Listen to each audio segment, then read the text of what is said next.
रासा घूंघट निकाले, माथे पे टेका लगा है, हाथों पर मेहंदी सजाए। वो हसीना इसके साथ बैठी ही और वो खुद को हवाओं में उड़ता महसूस कर रहा था। खुशी से मुस्कराता वो माजी में खो गया। नीलम उधर आओ। ताई अम्मा ने उसे बुलाया और वो बोतल के जिनकी तरह हाजिर। नीलम आपा इस घर की जुग आपा थी। एक कनाल के इस बड़े से घर में 3 भाई रहाइश पजीर थे। बड़े भाई के 2 बच्चे थे, बाजिल और शामिल। दूसरे भाई के 3 बच्चे थे, नीलम, आमिर और आदिल। तीसरे भाई के भी 2 ही बेटे थे, हाशिम और हातिम। अब इत्तेफाक से नीलम इस घर की वाहिद लड़की थी और उन सब लड़कों में सबसे बड़ी भी। बाजिल इससे सिर्फ 2 दिन छोटा था और हाशिम 8 माह छोटा।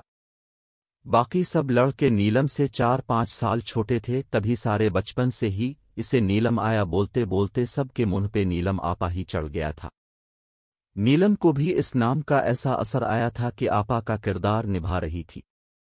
12-13 साला नीलम हर काम में ताक थी। सारा दिन काम कर कर के घन चक्कर बनी होती। भी ताया के घर से नीलम की पुकार होती तो भी चचा के घर से। घर की वाहिद लड़की ने बहुत ऐसन तरीके से सब जिम्मेदारी उठाई हुई थी। बाजिल और हाशिम साथ साथ ही रहते। बाजिल की तो नीलम से हर वक्त नोक झोंक चलती। वो तो जान करा से आपा आपा कहता और वो चढ़ जाती। वक्त गुजरता रहो, कॉलेज आई और फिर यूनिवर्सिटी। बाजिल, नीलम और हाशिम यूनिवर्सिटी में भी इकट्ठे पड़े, बस डिपार्टमेंट अलग थे। यूनिवर्सिटी से हॉस्टल जाते अक्सर नीलम और हाशिम की मुलाकात होती। न जाने कब आंखों का जाविया बदला, वो नीलम आपा से नीलम जी हो गई। दिल का हाल बदलता है तो आंखों से भी दुखता है। वो नीलम जी कहने लगा तो उसे अजीब सा लगा था। वो उसकी क्लास लेने लगी। 3 इंच छोटा कद है आपका मुझसे। अब यूनिवर्सिटी में आपकी दोस्तों के सामने आपको आपा बोलता अच्छा लगूंगा। आंटी समझेंगी वो आपको। इसने दलील दी तो वो समझ गई। वाकई सबके सामने कहता तो कितनी सुबकी होती, कितना मजाक उड़ाएंगी लड़कियां। यूनिवर्सिटी के दिन भी पर लगा कर उड़ गए थे। हाशिम तो अपने दिल की बात बोल ही ना पाया था। यूनिवर्सिटी के बाद जैसे ही बाजिल की जाब लगी, ताई अम्मा को फौरन नीलम के रिश्ते का ख्याल आया। बाजिल के बारे में तो वो कब से सोचे बैठी थीं, मगर बाजिल से बात की तो वो हत्थे से ही उखड़ गया।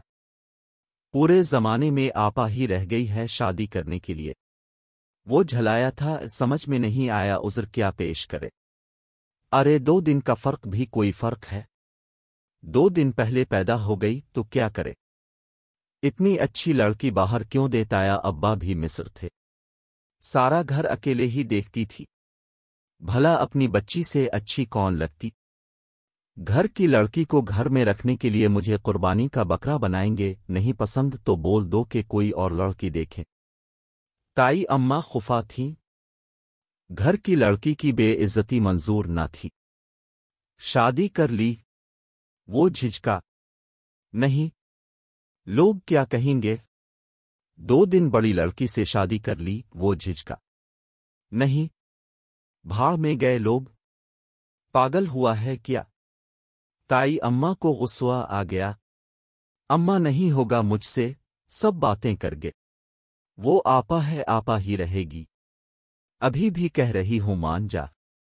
कोई आपा नहीं है तो नहीं इस बच्ची को बोल बोल कर आपा बना दिया है। अगर इनकार है तो बाहर देखेंगे। बाजिल चाहते हुए भी हाँ ना कर सका। नीलम के रिश्ते की बात उड़ती हुई बाशम तक पहुंची तो वो भी मैदान में उतर आया।